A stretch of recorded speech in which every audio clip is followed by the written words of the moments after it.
Ambadar and Ambadar is an intellectual property law firm that was founded on September 2nd, 1965 by the late Mr. Tutun Ambadar. At the age of 56, we continue to keep up with the time and improve our capabilities so that we become the main choice for patent, trademark, industrial design, plant variety protection, and copyright holders, both local and international, in protecting their intellectual property. In carrying out this trust, we are also members of the International Intellectual Property Organization, starting from the International Trademark Association, the International Association for the Protection of Intellectual Property, Asian Patent Attorneys Association, and the European Community Trademark Association. To be the most trustworthy one-stop IP company is our vision. We, all consultants, management, and staff of Ambadar and Ambadar, are always ready to help you become loyal partners in providing protection, commercialization, enforcement, and management of all types of intellectual property. Bismillahirrahmanirrahim. Assalamualaikum warahmatullahi wabarakatuh. Selamat pagi dan selamat datang di webinar Ambadar and Ambadar. Yang terhormat Ibu Anissa Ambadar SHLLM, yang terhormat Bapak Mahesa Yuda Kumbara selaku Manajer IP and Marketing Ambadar and Ambadar, yang terhormat Bapak Insinyur Warsidi, yang terhormat teman-teman peserta webinar Ambadar and Ambadar. Mari kita panjatkan puji dan syukur atas kehadirat Allah Subhanahu wa taala, karena atas karunia-Nya kita dapat kembali berkumpul menghadiri acara webinar Ambadar dan Ambadar dengan judul Pengenalan Perlindungan Varietas Tanaman. Pertama-tama, izinkan saya memperkenalkan diri. Saya Rehan Faiz. Saya akan menjadi moderator webinar kita hari ini. Lalu untuk susunan acara kita, acara pertama kita adalah kata sambutan yang akan disampaikan oleh keynote speaker kita, Ibu Anissa Ambadar SHLLM, yang diwakili oleh Bapak Mahesa Yuda Kumbara. Selanjutnya adalah sesi pemberian materi yang akan diberikan oleh Bapak Insinyur Warsidi, yang akan dibagi dalam 3 sesi, dengan masing-masing terdapat sesi pertanyaan.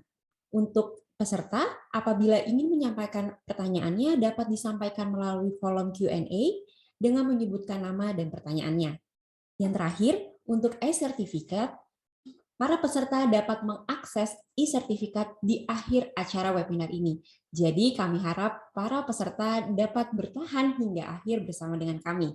Baiklah, tidak berlama-lama lagi, kita memasuki acara yang pertama, yaitu adalah kata sambutan yang disampaikan oleh Ibu Anissa Ambadar SHLM yang diwakili oleh Bapak Mahesa Yuda Kumbara. Untuk Bapak Yuda, waktu dan tempat kami persilakan. Baik, terima kasih Ibu Rehan. Assalamualaikum warahmatullahi wabarakatuh. Selamat pagi, salam sejahtera bagi kita semua. Yang terhormat Bapak Insinyur Warsidi, selaku narasumber yang saya hormati Ibu Rehan, selaku moderator dan para peserta di seluruh tanah air yang ikut menghadiri dan menyempatkan waktunya untuk mengikuti webinar hari ini. Pertama-tama, marilah kita panjatkan puji dan syukur kepada Allah Subhanahu wa taala atas nikmat dan rahmat yang diberikan sehingga kita bisa berkumpul kembali walaupun masih secara virtual dalam webinar dengan tema pengenalan perlindungan varietas tanaman. Dalam kesempatan ini, saya mewakili Ibu Anissa Ambadar SHLLM yang hari ini berhalangan hadir dalam webinar ini. Oleh karena itu, tanpa mengurangi rasa hormat, perkenankan saya mewakili Ibu Anissa untuk mengapresiasi sebesar-besarnya baik kepada penyelenggara webinar dan para peserta webinar sekalian atas antusiasme dan konsistensinya terhadap perkembangan kekayaan intelektual di Indonesia. Ini adalah sebuah kebanggaan tersendiri bagi kami pagi hari ini untuk bisa menjumpai para hadirin sekalian di penghujung tahun 2021. Meskipun sampai di penghujung tahun ini pandemi COVID-19 belum berakhir, tapi ada hikmah yang bisa kita ambil, yakni kita bisa bertemu di waktu yang bersamaan yang dengan hadirin sekalian dari seluruh pelosok Indonesia. yang mungkin rasanya jika dulu hal ini sulit untuk dilakukan. Akan tetapi dengan perkembangan teknologi saat ini, kita bisa bertemu meskipun secara virtual. 2 tahun ini pandemi sudah melanda negara kita dan juga di seluruh dunia. Selain banyaknya perkembangan dan adaptasi di bidang teknologi, tentunya pandemi memberikan dampak juga bagi perekonomian negara, tidak hanya Indonesia tetapi juga ekonomi global.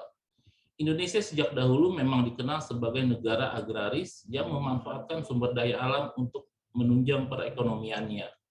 Di awal pandemi COVID-19, perekonomian Indonesia cenderung menurun. Banyak sektor yang pertumbuhannya cenderung minus. Dari laporan pertumbuhan ekonomi tahun 2020, berdasarkan besaran produk domestik bruto di berbagai sektor yang dirilis oleh Badan Pusat Statistik, hasilnya mencatat bahwa sektor pertanian selalu mengalami pertumbuhan positif di tiap kuartalnya. Dan sampai kuartal 3 tahun 2021, meskipun persentasenya tidak sebesar tahun 2020, akan tetapi pertumbuhannya tetap positif dan cenderung stabil. Hal ini menunjukkan bahwa pemanfaatan sektor pertanian dengan baik menjadi hal yang cukup menjanjikan guna peningkatan pertumbuhan ekonomi.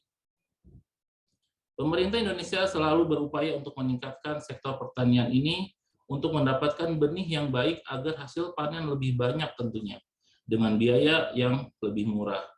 Salah satu cara yang dilakukan untuk mendapatkan benih yang demikian adalah dengan penelitian dan penemuan yang dilakukan oleh para pemulia untuk mendapatkan varietas-varietas tanaman baru yang lebih unggul. Sehingga untuk lebih meningkatkan minat dan peran serta perorangan maupun badan hukum untuk melakukan kegiatan pemuliaan tanaman, pemerintah memberikan perlindungan hukum atas hak bagi pemulia dengan memberikan hak atas perlindungan varietas tanaman atau yang dikenal dengan PPT. Banyak yang mungkin belum mengetahui bahwa PPT juga merupakan bagian dari kekayaan intelektual. Namun tidak seperti paten, hak cipta, desain industri, desain tata letak sirkuit terpadu, dan rahasia dagang yang pengajuannya diajukan ke Direktorat Jenderal Kekayaan Intelektual. Permohonan PPT diajukan ke Pusat Perlindungan Varietas Tanaman dan Perizinan Pertanian di bawah Kementerian Pertanian Republik Indonesia. Oleh karena itu, Ambadar memberikan kepada pemahaman kepada masyarakat tentang pentingnya perlindungan varietas tanaman. Kami pun telah menghadirkan Bapak Insinyur Warsidi selaku Koordinator Bidang Perlindungan Varietas Tanaman dari Kementerian Pertanian yang pada kesempatan kali ini akan membagikan ilmunya terkait perlindungan varietas tanaman. Kali ini dapat menginformasikan dalam kehidupan yang nyata.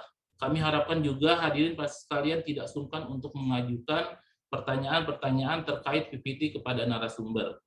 Demikian yang dapat saya sampaikan. Semoga webinar ini dapat bermanfaat dan berjalan dengan sebagaimana mestinya. Dan dengan ditutupnya sambutan ini, kami nyatakan webinar dengan tema pengenalan perlindungan varietas tanaman telah dibuka. Terima kasih. Wassalamualaikum warahmatullahi wabarakatuh.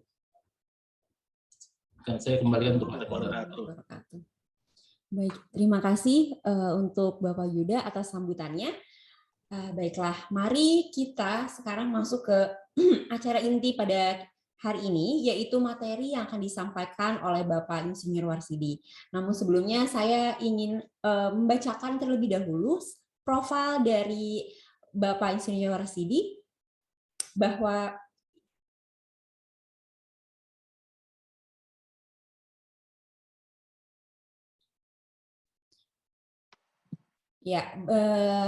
Bapak Insinyur Warsidi sekarang menjabat sebagai Koordinator Bidang Perlindungan Varietas Tanaman, sekaligus pemeriksa PVT Madya. Dan beliau juga menempuh pendidikan di S1 Fakultas Pertanian UNS. Untuk pengalaman jabatan beliau, sebelum beliau menjadi Koordinator Bidang Perlindungan Varietas Tanaman hari ini, beliau telah menempuh banyak sekali pengalaman dari tahun 2005 hingga 2011, yaitu sebagai Kepala Bidang Investasi pada Pusat Perizinan dan Investasi, 2011 hingga 2015 Kepala Bidang Perlindungan Varietas Tanaman, di tahun 2015 hingga 2017 sebagai pemeriksa PVT Madya, 2018 hingga 2020 sebagai Kepala Bidang Perlindungan Varietas Tanaman, hingga sekarang menjabat sebagai Koordinator Bidang Perlindungan Varietas Tanaman. Baiklah, untuk Bapak Warsidi, waktu dan tempat kami persilakan untuk menyampaikan materinya, Pak. Silakan, Pak. Baik, terima kasih Ibu Raihan selaku moderator, Ibu Anissa Ambadar yang dalam hal ini diwakili oleh Bapak Maesa Yuda Kumbara. Terima kasih atas kesempatannya untuk bisa berbagi sharing pengalaman dan pengetahuan tentang perlindungan varietas tanaman.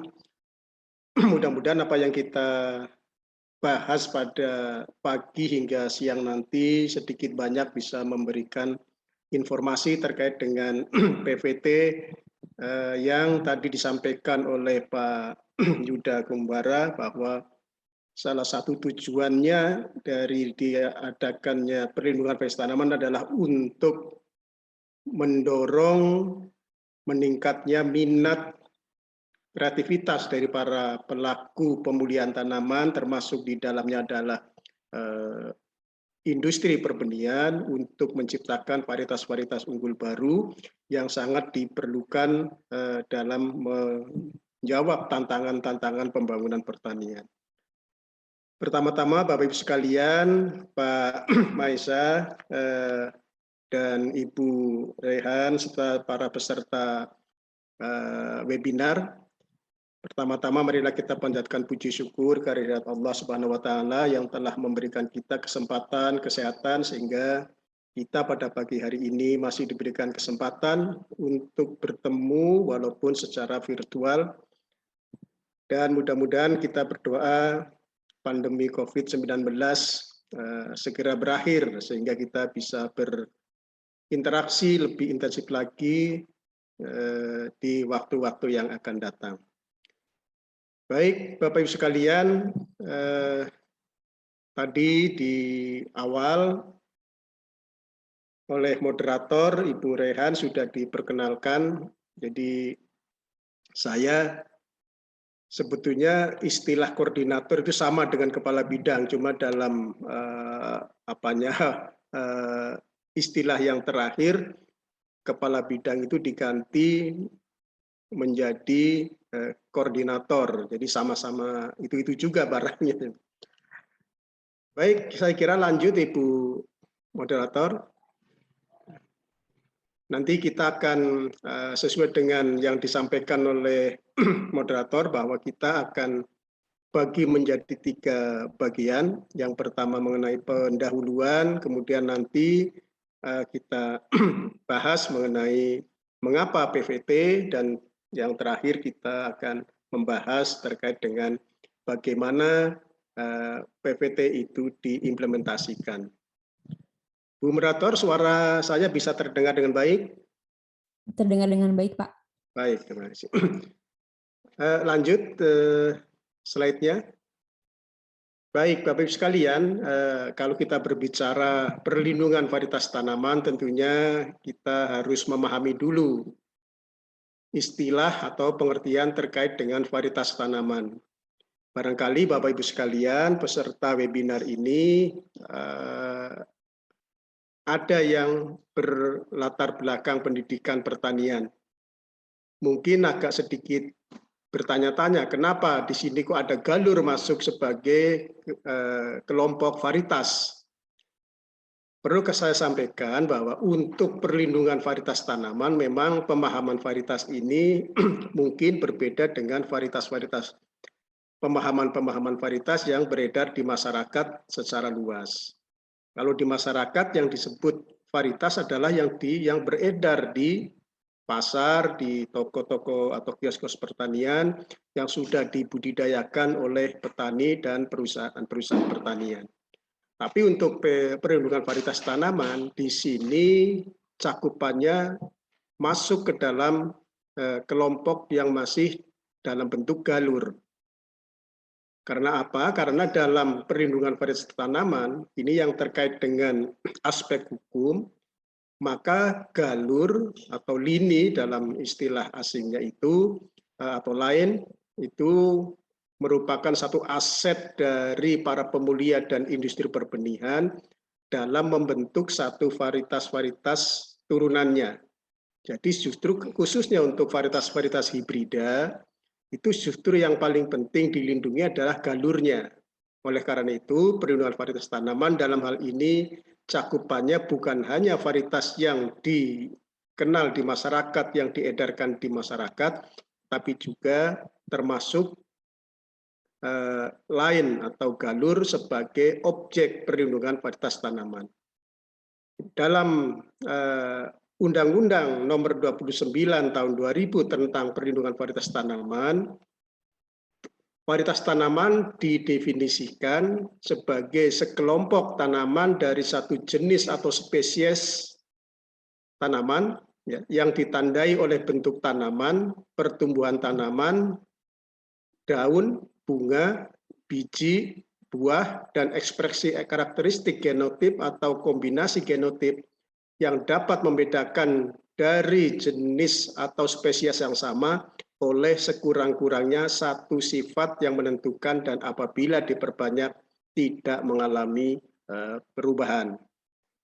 Jadi dalam pemahaman varietas tanaman kaitannya dengan perlindungan varietas tanaman adalah seluruh bagian dari satu jenis atau spesies yang sudah memiliki karakter-karakter stabil dan seragam sehingga kalau diperbanyak varietas tersebut atau kelompok dari bagian spesies ini tidak mengalami perubahan apabila diperbanyak, ditanam berkali-kali atau berulang-ulang. Jadi dalam hal perlindungan varietas tanaman, cakupannya bukan hanya varietas yang sudah dilepas atau yang sudah beredar di masyarakat, tapi juga galur yang mungkin tidak akan pernah kita jumpai di masyarakat. Galur itu hanya ada di para pemulia sebagai materi induk dalam pembentukan varietas-varietas turunannya. Saya kira ini supaya tidak membingungkan kenapa kok galur masuk dalam objek perlindungan varietas tanaman. Berbeda dengan pemahaman kita kalau memahami varietas yang selama ini kita kenal. Kita tidak akan menemukan galur di pasar, di kios-kios, di toko-toko online ya. Sekarang sudah banyak cara penjualan atau pemasaran varietas itu apalagi dalam situasi pandemi seperti ini, pemasaran varietas atau apapun itu lebih banyak menggunakan yang sistem online. Saya kira lanjut. Nah, Bapak Ibu sekalian, tadi kita sudah mengenal atau mengetahui, memahami varietas dalam konteks perlindungan varietas tanaman. Kemudian seorang pemulia atau industri perbenihan dalam menciptakan suatu varietas itu apa tujuannya? Sehingga nanti kita akan mengenal ada istilah perlindungan varietas tanaman, ada pelepasan varietas, ada pendaftaran varietas. Ini semua istilah-istilah ini akan tergantung dari tujuan para pemulia atau industri perbenihan dalam menciptakan varietas yang dihasilkan. Apabila tujuan seorang pemulia atau industri perbenihan itu nantinya varietas yang dihasilkan akan diedarkan atau dijual atau dikomersialkan, maka ini wajib melalui proses pelepasan. Karena varietas yang beredar di masyarakat tanpa dilepas oleh pemerintah, maka ini adalah varietas yang ilegal.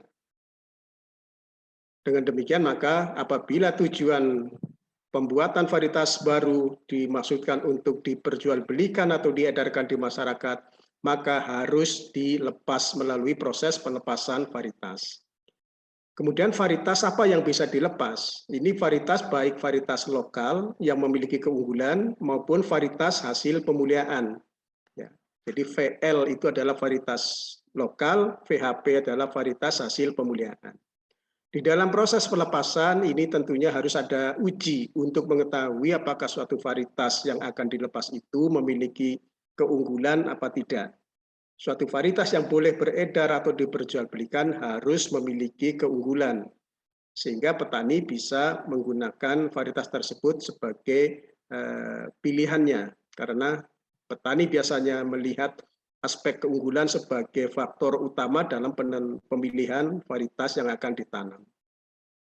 Uji yang dilakukan untuk pelepasan adalah uji adaptasi untuk mengetahui keunggulan, ya biasanya untuk tanaman-tanaman semusim. Kemudian ada uji observasi, ya untuk mengetahui keunggulan, tetapi untuk tanaman-tanaman tahunan yang tidak mungkin ditanam pada saat kita melakukan pengujian. Tapi biasanya pengujian melalui metode observasi ini dilakukan untuk tanaman-tanaman yang sudah ada. Tinggal kita melihat tanaman di lapangan yang sudah ada tersebut apakah memiliki keunggulan apa tidak. Pada proses pelepasan ini tidak dikenakan biaya, ya, jadi gratis. Cuma pada saat melakukan uji observasi atau uji adaptasi, maka pemohon atau proponen ini yang harus melakukan uji. Ya, mereka ini harus bekerja sama dengan lembaga pengujian yang nanti biayanya akan dibayarkan kepada lembaga pengujian.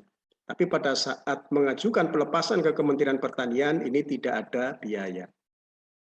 Kemudian yang berikutnya, apabila tujuan dari pembuatan suatu varietas baru, baik varietas dalam negeri maupun luar negeri yang akan dimintakan perlindungan sebagai perlindungan kekayaan intelektual dari seorang pemulia atau industri pertanian, maka ini masuknya ke ranah perlindungan varietas tanaman.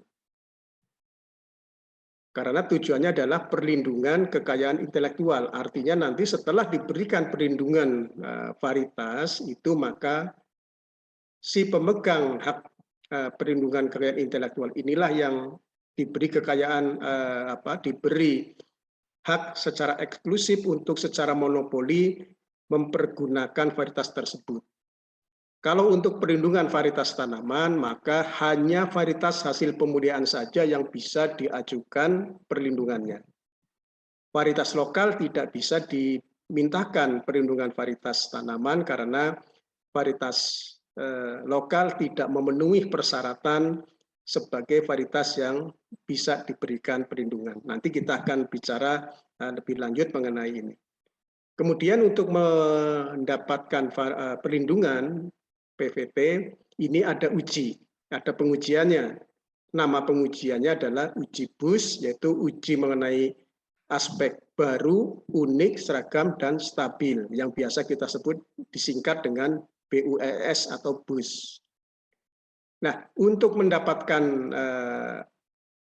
perlindungan, ini undang-undang mengamanatkan bahwa setiap pemohon hak PVT nanti akan dikenakan biaya. Ya. Jadi ada biayanya. Nanti kita akan bicara panjang lebar terkait dengan perlindungan varietas tanaman. Selanjutnya, apabila tujuan pemulia itu hanya sekedar untuk pendataan tanpa dilepas atau tanpa dimintakan perlindungan, maka cukup dilakukan pendaftaran. Pendaftaran varietas ini maksudnya hanya untuk pendataan bahwa varietas di Indonesia itu ada sekian ribu, ada sekian ratus ribu, dan seterusnya. Varietas yang bisa didaftarkan ini adalah varietas lokal yang dimiliki oleh masyarakat, kemudian varietas hasil pemuliaan, baik yang dihasilkan oleh pemulia maupun perguruan tinggi atau industri-industri pertanian, ini bisa dimintakan pendaftaran. Jadi nanti setelah didaftar maka akan tercatat sebagai kekayaan sumber daya genetik yang ada di Indonesia. Untuk pendaftaran varietas ini tidak ada pengujian, tapi cukup menyampaikan deskripsi tanaman, kemudian dilampiri dengan foto-foto dari bagian-bagian tanaman sebagai pembeda antara varietas yang didaftarkan dengan yang lain. Dan ini juga tidak ada biaya, artinya gratis. Nanti produk dari ketiga tujuan pembuatan varietas ini ada pertama terkait dengan pelepasan, nanti adalah bentuk pengakuannya adalah SK, Surat Keputusan Menteri Pertanian. Kemudian untuk perlindungan varietas nanti bentuknya adalah sertifikat perlindungan varietas tanaman yang ditandatangani oleh Kepala Pusat Perlindungan Varietas Tanaman dan Perizinan Pertanian. Ini tidak ditandatangani oleh Menteri karena ini adalah amanat undang-undang langsung bahwa perlindungan varietas tanaman itu dilakukan oleh Pusat Perlindungan Varietas Tanaman dan Perizinan Pertanian. Demikian juga untuk pendaftaran varietas nanti bentuknya adalah tanda daftar varietas tanaman yang ditandatangani oleh Kepala Pusat Perlindungan Varietas Tanaman dan Perizinan. Lanjut. Baik, kita sedikit menyamakan atau mempermudah mengingat. Soalnya ini ada istilah yang mirip-mirip, tapi sebetulnya merupakan dua hal yang sangat berbeda. Yang pertama, perlindungan varietas tanaman. Di samping itu juga ada istilah perlindungan tanaman. Kalau perlindungan tanaman itu adalah upaya untuk mencegah kerugian budidaya tanaman yang diakibatkan oleh organisme pengganggu tumbuhan atau OPT. Jadi intinya bahwa perlindungan tanaman itu adalah upaya untuk mencegah kerugian dari serangan hama dan penyakit tumbuhan. Tapi kalau perlindungan varietas tanaman ini adalah perlindungan terhadap kekayaan hak intelektual seorang pemulia atau perusahaan benih tanaman terhadap varietas-varietas yang dihasilkannya. Jadi ini perlu kami sampaikan supaya kedua istilah yang mirip-mirip ini bisa dipahami. Sepintas mirip tapi sebetulnya merupakan dua hal yang jauh berbeda makna dan tujuannya. Lanjut. Baik, ini untuk mempermudah memahami perlindungan varietas tanaman, kami sandingkan dengan paten. Karena sebetulnya secara substansi antara hak perlindungan varietas tanaman dengan paten itu sebetulnya merupakan konsepnya sama. Hanya berbeda pada objek dan subjeknya.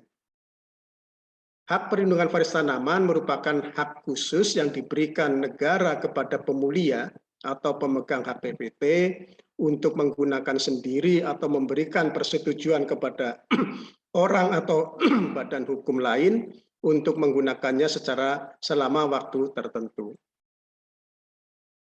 Jadi hak PPT adalah hak khusus yang diberikan oleh negara, sehingga kepada pemegang hak PPT negara memberikan hak monopoli untuk menggunakan sendiri atau memberikan kepada orang lain.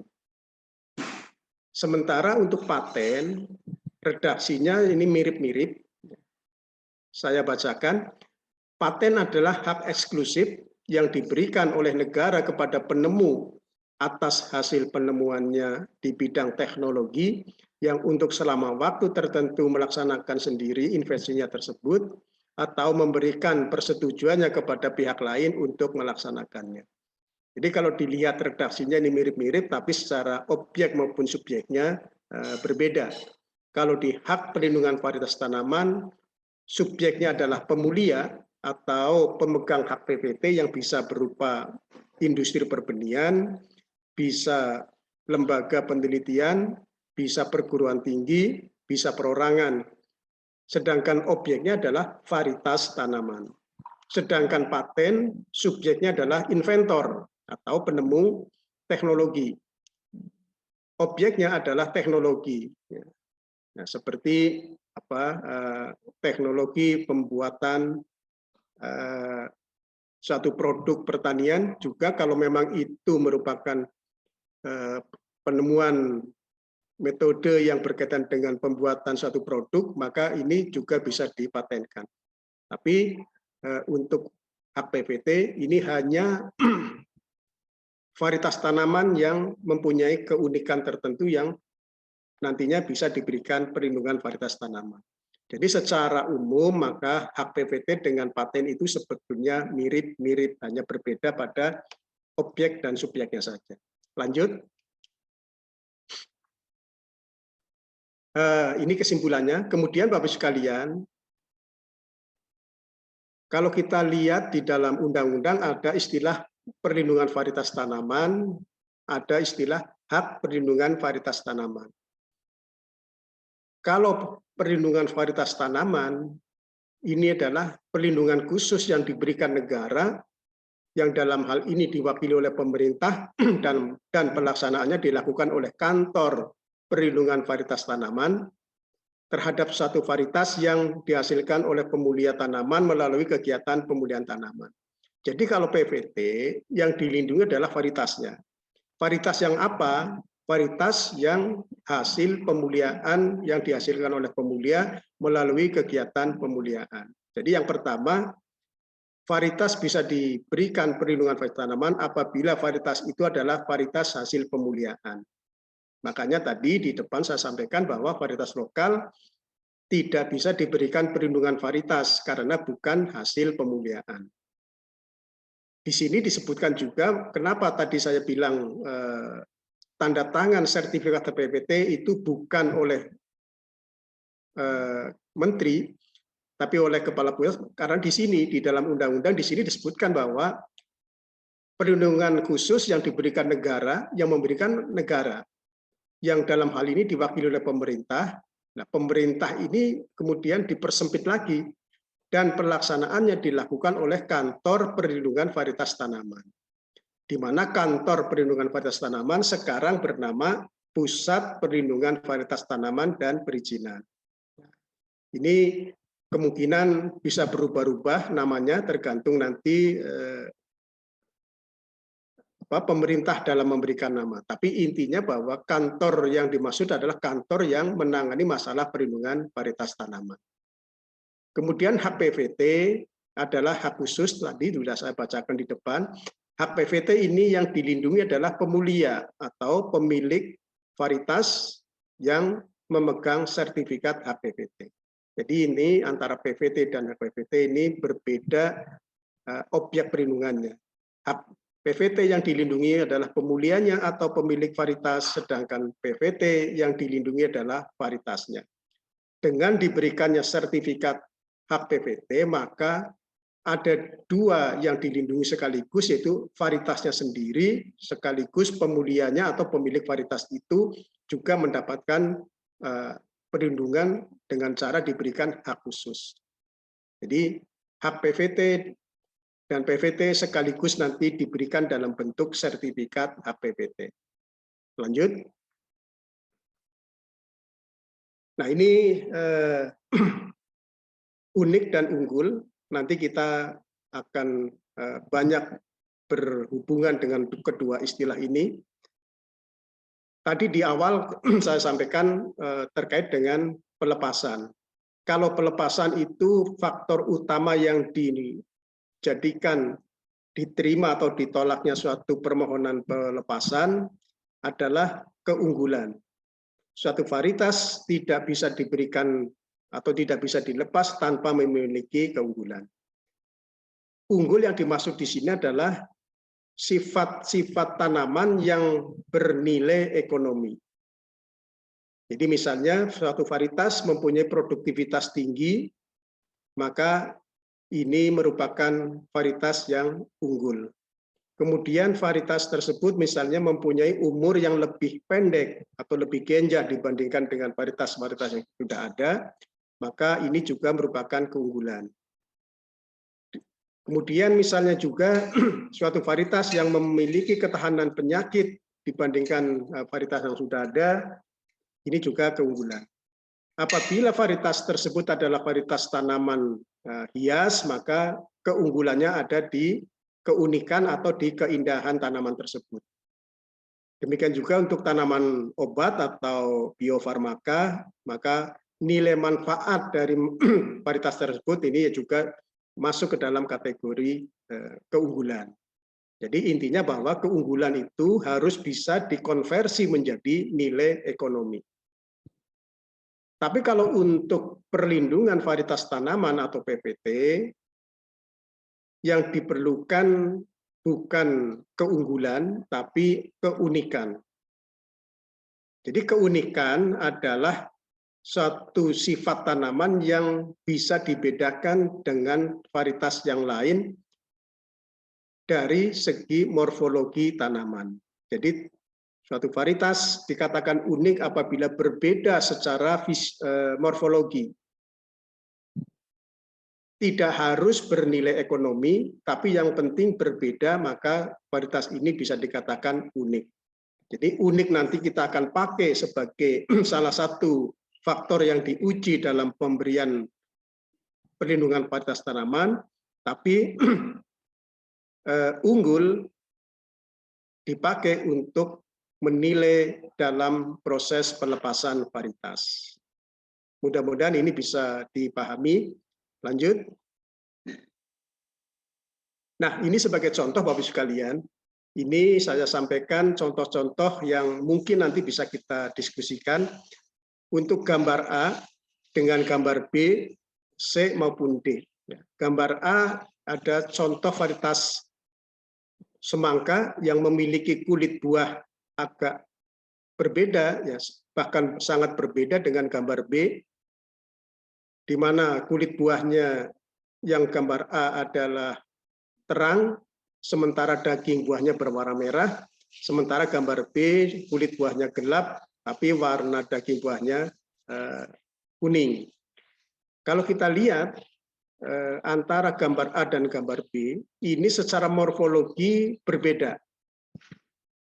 Secara fisik berbeda karena mempunyai warna kulit buah yang berbeda dan juga warna daging buah yang berbeda. Tapi sekaligus kedua perbedaan ini sekaligus juga bisa menjadi keunggulan. Karena varietas-varietas semangka yang langka seperti yang berwarna kuning biasanya itu masyarakat lebih tertarik.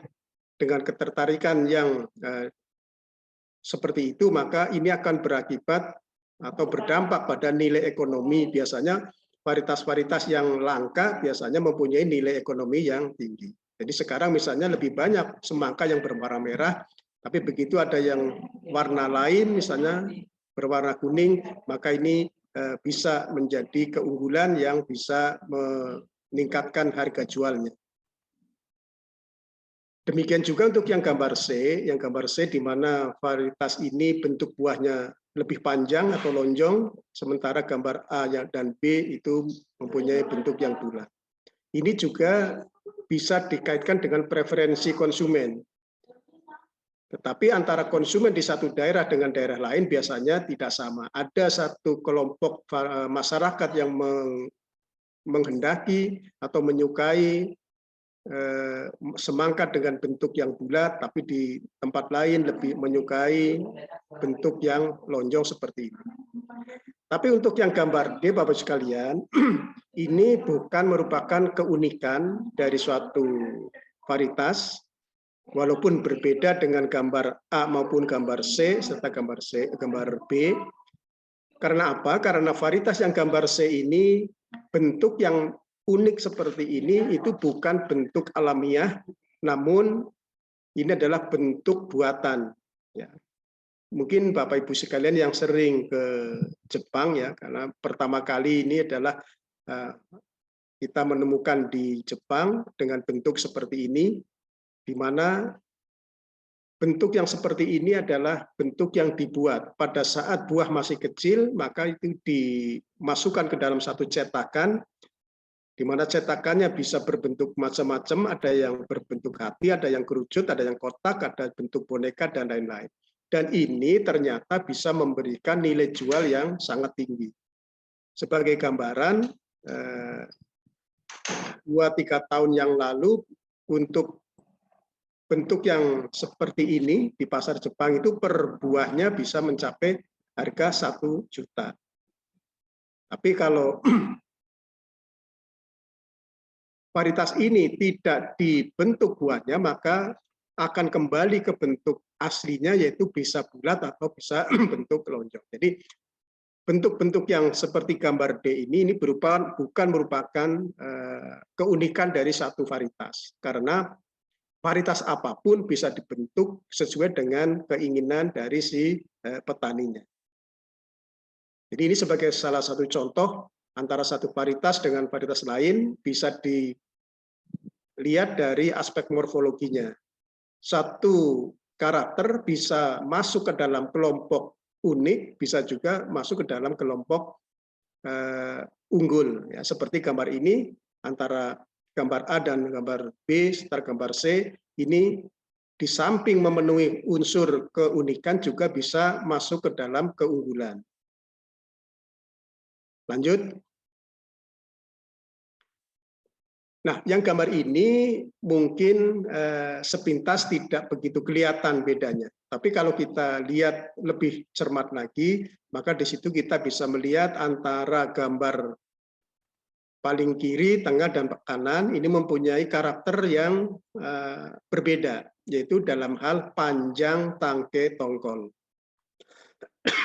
Nah, panjang tangkai tongkol ini secara morfologi berbeda, tapi ini tidak menunjukkan keunggulan, karena tangkai tongkol yang pendek, yang panjang ini tidak mempengaruhi harga. Yang mempengaruhi harga adalah kualitas dari biji atau buah atau tongkolnya. Tapi secara perlindungan varietas tanaman, ini memenuhi unsur keunikan karena tangkainya berbeda panjangnya. Lanjut. Demikian juga ini. Ini kalau gambar ini antara gambar kiri, tengah, dan kanan juga secara morfologi berbeda, karena rambut tongkol muda yang satu dengan yang lain mempunyai warna antosianin yang berbeda-beda. Intensitas antosianinnya yang paling kanan itu yang sangat kuat, yang tengah sedang, sementara yang kiri yang sangat lemah atau bahkan tidak ada. Ini secara ekonomi tidak berpengaruh, tapi secara morfologi ini berbeda. Sehingga suatu varietas yang perbedaannya misalnya hanya di warna rambut tongkol muda pun ini sudah bisa diberikan PPT. Tapi belum tentu varietas yang berbeda ini bisa lulus pelepasan, karena nanti yang dilihat bukan dalam pelepasan itu, yang dilihat bukan warna rambut mudanya, tapi keunggulan dari varietas ini. Unggulnya di mana? Misalnya, apakah tahan penyakit, apakah lebih lebih tinggi produktivitasnya, atau lebih pendek umurnya. Nah, itu yang membedakan antara unggul dan unik. Mudah-mudahan dengan contoh ini kita bisa memahami itu. Lanjut. Nah, ini mungkin untuk bagian pertama kami akan sampaikan pada seperti tadi disampaikan oleh Pak Yuda. Kita akan bagi 3, ini bagian terakhir dari sesi yang pertama. Nanti kita buka pertanyaan kalau ada yang ingin ditanyakan. Nah, untuk bagian yang pertama kita akan akhiri dengan slide yang ini, di mana PVT merupakan salah satu kekayaan intelektual dari 8 yang diakui oleh negara. Jadi ada 8 kekayaan intelektual, masing-masing dengan undang-undangnya. Yang pertama hak cipta dengan Undang-Undang 28 tahun 2014, kemudian merek dan indikasi geografis, ini undang-undangnya 1, yaitu Undang-Undang 20 tahun 2016 tentang merek dan indikasi geografis. Kemudian untuk desain industri, Undang-Undang 31 tahun 2000, kemudian desain tata letak sirkuit, Undang-Undang nomor 32 tahun 2000, dan rahasia dagang, Undang-Undang 30 tahun 2000, dan paten Undang-Undang 13 tahun 2016, dan yang terakhir adalah perlindungan varietas tanaman yang diatur dengan Undang-Undang Nomor 29 Tahun 2000 tentang perlindungan varietas tanaman. Jadi perlindungan varietas tanaman ini masuk ke dalam kategori kekayaan intelektual karena di dalam membuat satu varietas di sana sangat diperlukan adanya kreativitas, pengetahuan, keterampilan, pengetahuan dan teknologi dari para pemulia. Dengan demikian negara memberikan pengakuan sebagai salah satu bentuk kekayaan intelektual dalam rejim kekayaan intelektual yang diakui di Indonesia. Saya kira bagian pertama begitu, Ibu Moderator. Kalau ada peserta yang ingin bertanya, kami persilahkan. Mungkin dari yang chat.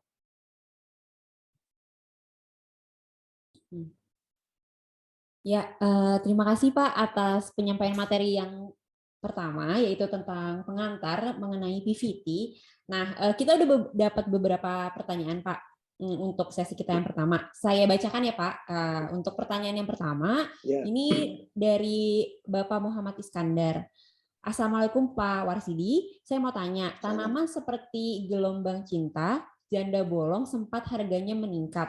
Apakah itu bisa dilindungi atau didaftarkan bila punya tanaman tersebut, Pak? Satu-satu ya, Bu?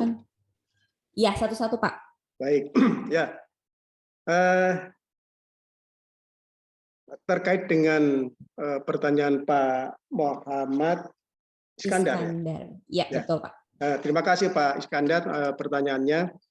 Jadi suatu varietas bisa dilindungi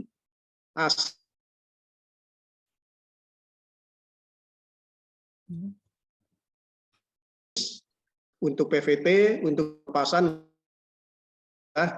uji adaptasi, uji observasi. Riki atau perlindungan varietas tanaman. Itu yang kedua, persyaratan lainnya adalah suatu varietas bisa diberi perlindungan kalau varietas tersebut merupakan varietas hasil pemuliaan. Ya, tadi di definisi PVT sudah disebutkan bahwa PVT adalah perlindungan khusus yang diberikan oleh negara terhadap varietas hasil pemuliaan yang dihasilkan oleh pemulia melalui kegiatan pemuliaan. Jadi apapun jenis tanamannya, apakah itu janda bolong atau gelombang cinta, ya, selama varietas itu merupakan hasil pemuliaan, bukan hasil nemu, ya artinya nemu itu di pasar kita beli kemudian kita ini tidak, atau kita nemu di hutan itu ya, itu bukan penemuan tapi nemu. Jadi dalam konteks pemuliaan itu ada istilah nemu, penemuan berbeda. Ya, yang nemu itu nemu bukan dengan proses pemuliaan, tapi selama varietas apapun, ya, baik itu tanaman hias, ada bolong, gelombang cinta, apapun yang tanaman pangan, tanaman hutan, tanaman obat, selama itu adalah tanaman atau varietas hasil pemuliaan yang dihasilkan oleh seorang pemulia dan memenuhi persyaratan BUS, ya, BUS itu baru, unik, seragam, dan stabil, dan nanti ada tambahan lagi harus diberi nama. Ya, itu bisa diberikan PVT. Itu saya kira, Ibu Moderator. Iya. Baik, Pak, terima kasih atas jawabannya. Kita lanjut ke pertanyaan selanjutnya ya, Pak. Ini ada dari Ibu Tiur Maharani. Beliau bertanya, apakah boleh jika varietasnya hanya didaftarkan saja, tidak perlu daftar PVT-nya? Lalu, untuk pelepasannya, apakah semua benih harus ada proses pelepasan dulu, Pak? Dari Ibu siapa, maaf Bu tadi? Bu Tiur Maharani, Pak. Ibu Tiur ya. Nah, terima kasih Ibu Tiur pertanyaannya. Nah, jadi pada bagian yang pertama tadi saya sampaikan bahwa seorang pemulia atau produsen benih itu dalam membuat satu varietas itu tergantung dari tujuannya. Pertama mau diedarkan di masyarakat, maka itu wajib dilepas. Suatu varietas yang tidak melalui proses pelepasan, tidak lulus pelepasan, tapi beredar di masyarakat, di kios, di toko, di online sekalipun, itu nanti bisa dikategorikan sebagai varietas ilegal. Nah, karena ilegal, maka kemungkinan bisa berdampak hukum, karena nanti kalau ada yang melaporkan, maka si pemilik varietas ini bisa bermasalah secara hukum. Ya. Kemudian kalau varietas itu mau dilepas, kemudian sekaligus minta dilindungi, maka bisa dilepas dan sekaligus minta dilindungi secara PVT. Jadi varietas yang dilindungi itu mempunyai hak monopoli dari pemilik varietas itu. Artinya nanti pemilik varietas ini saja yang boleh melakukan perbanyakan penjualan dan seterusnya. Suatu varietas yang hanya dilepas tanpa dilindungi PVT, maka ini siapapun boleh memperjualbelikan, boleh menjual, boleh memperbanyak, ya, kalau tidak dilindungi PVT. Selama orang atau institusi itu mempunyai kemampuan memperbanyak benih dan sudah mendapatkan izin memproduksi benih, maka siapapun boleh memperbanyak menjual. Kalau varietas itu tidak dilindungi. Tapi sebaliknya, varietas yang sudah dilindungi, maka hanya pemegang hak perlindungan varietas ini sendiri saja yang boleh melakukan kegiatan-kegiatan penjualan, perbanyakan, dan seterusnya. Siapapun yang memperbanyak suatu varietas yang sudah dilindungi tanpa seizin dari pemegang hak PVT, maka ini adalah pelanggaran hukum yang diancam dengan Undang-Undang PVT pasal 71 yang nanti ancamannya bisa sampai maksimum 7 tahun dan denda sampai maksimum 2,5 miliar bagi pelanggar hak PVT. Jadi perlindungan varietas, pelepasan itu tergantung dari tujuan pemulia atau produsen benih. Ya, mudah-mudahan menjawab.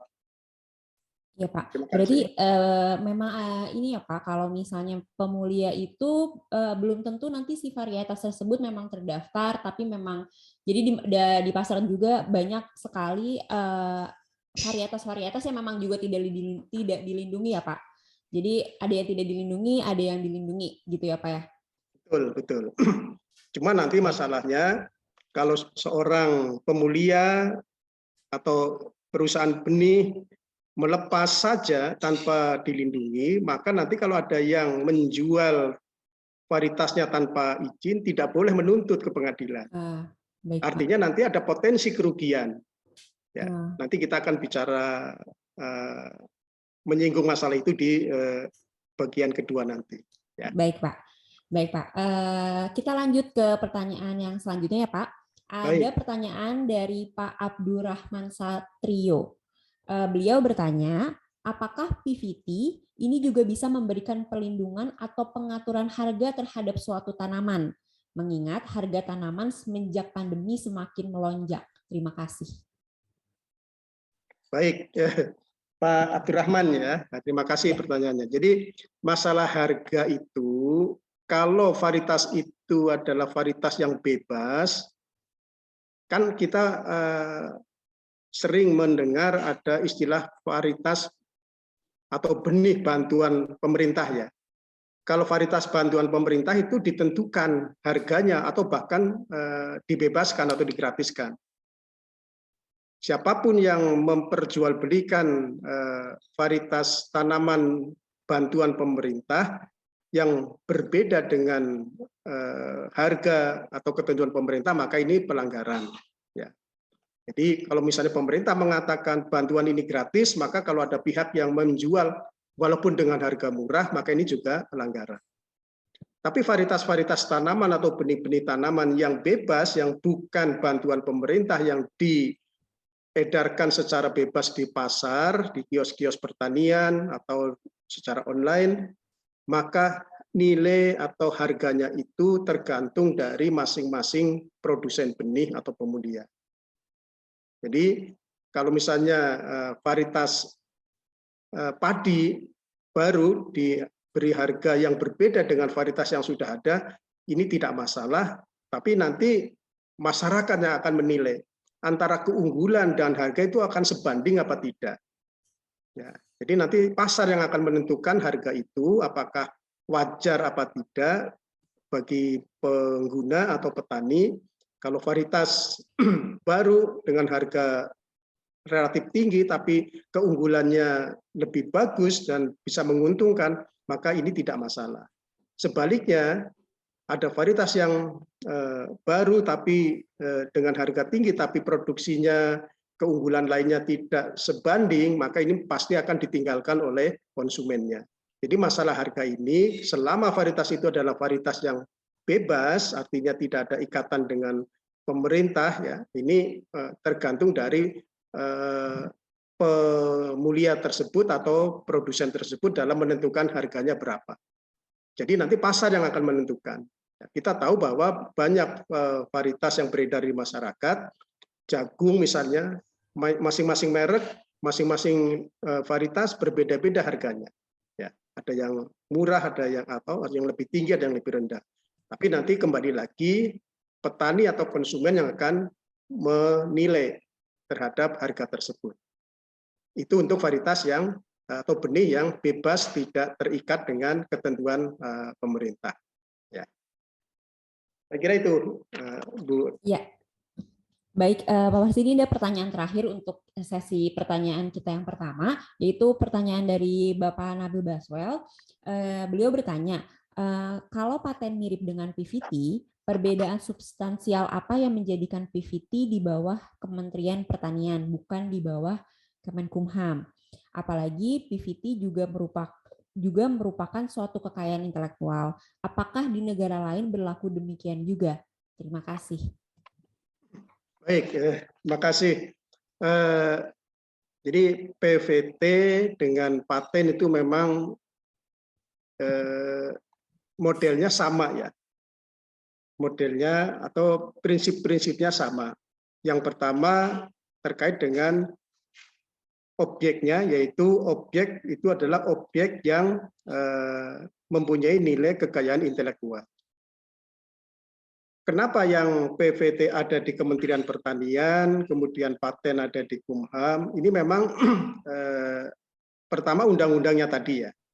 Ini adalah perintah undang-undang. Jadi tadi di definisi di awal disebutkan bahwa PVT adalah perlindungan khusus yang diberikan oleh negara yang pelaksanaannya dilakukan oleh pemerintah dan dalam implementasinya dilakukan oleh Kantor Perlindungan Varietas Tanaman. Itu perintah undang-undang pertama begitu. Demikian juga di pasal-pasal lain disebutkan bahwa dalam pengelolaan perlindungan varietas tanaman dibentuklah Kantor Perlindungan Varietas Tanaman. Nah, Kantor Perlindungan Varietas Tanaman sekarang berada di Kementerian Pertanian. Kalau seandainya kantor PVT ini nanti misalnya dibubarkan kemudian ditarik ke Kumham, bisa juga, ya, karena tidak ada tapi kalau di undang-undang memang amanatnya adalah amanat kepada Kementerian Pertanian, karena disebutkan bahwa dalam definisi kementerian yang disebut menteri adalah Menteri Pertanian, itu di dalam ketentuan undang-undang. Nah itu ya, jadi kenapa PVT di pertanian, kemudian paten ada di Kumham. Jadi pertama karena perintah atau amanat Undang-Undang Nomor 29 Tahun 2000. Kemudian kalau di beberapa negara memang ada yang secara paten ini bisa juga dipakai untuk PVT. Jadi ada beberapa negara yang menggabungkan paten dan PVT menjadi satu undang-undangnya atau peraturannya satu. Tapi ada juga yang memisahkan antara paten dan PVT seperti Indonesia, kemudian di Jepang yang saya tahu, kemudian di Korea juga itu paten sama PPT itu diatur berdasarkan undang-undang yang berbeda. Tentunya kalau undang yang berbeda, tentunya lembaga yang mengenanganinya pun berbeda. Ya. Mungkin itu pertanyaannya ya Bu ya? Iya, betul Pak. Iya, baik. Itu tadi pertanyaan terakhir Pak untuk sesi tanya jawab kita yang pertama.